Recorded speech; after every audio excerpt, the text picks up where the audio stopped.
Was on this case from the start, and it was part of the late day drama. NBC's Julia Ainsley is standing where she has been reporting all day from the DOJ headquarters in Washington. We've done a lot of the law and the implications. Why don't we start, Julia, in walking us through what happened late today as you started to get the clues that Bob Mueller was done?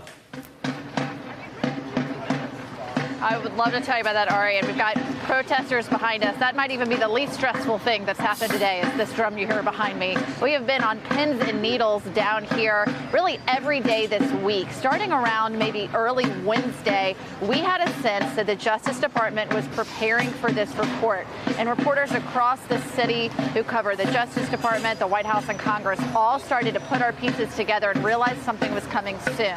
There was another change. There was a heightened intensity, you could say, starting this afternoon, sometime after 3 o'clock. People started to get into place, hearing different rumors. One of the pieces was that some of Robert Mueller's prosecutors left for the day. They left that office early. So that, again, put our antenna up. We started to think maybe something was coming. And then late in the day, closer to 5 o'clock, the Justice Department reporters got together in the hallway, waiting for the key person who was going to give us this information to come out of a meeting, presumably with the Attorney General and others who were responsible for this report and for getting this information.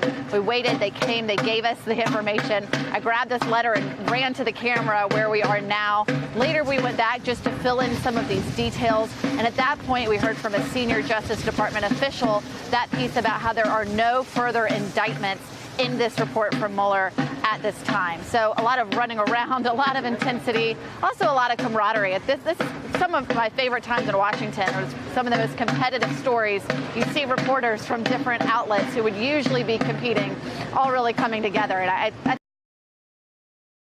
in some ways a relief, but we know there's a lot more work to be done as we cover what comes next when the Attorney General does give his conclusions to Congress. I trust you're going to be very busy. I have to say, the show's called The Beat, and the protester behind you really living up to that. You've been able, I have to say, you've been able to speak very clearly. We can hear everything. I know sometimes when you're out there, you're wondering. We can hear you very well. And the last question before I let you go, and I know you're going to be working the story for us all night, is when you walk through how that felt and what was going on at DOJ, did you ever get clues, and not saying we know what's going to happen next, but clues about just the way Barr has done this? Because I'll give you my observation.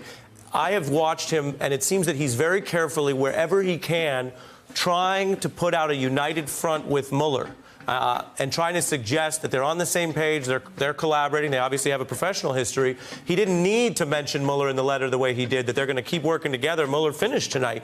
Did you see any evidence, clues, anything like that, because you've been on the ground? You're picking up on exactly the right thing. I think the letter really codified some of the personality traits we've already seen from this new Attorney General as we've been waiting for this report to be delivered here to him. He stayed calm. We saw him around the Justice Department this week. He eats a humble lunch with his staff in the cafeteria at the Justice Department, which is not normally anything you would recommend if you're going to have a nice lunch. He eats with his staff every day around noon. He seems to stick to his schedule. He sees reporters in the hallway. They might come up to him and say, "Is today the day?" He keeps a stoic face and keeps walking, a lot like Mueller. That stoicism, right. That not being able to get caught up in the moment. That's come through. I'm going to jump because we're hearing news from Senator Schumer, but that's very interesting.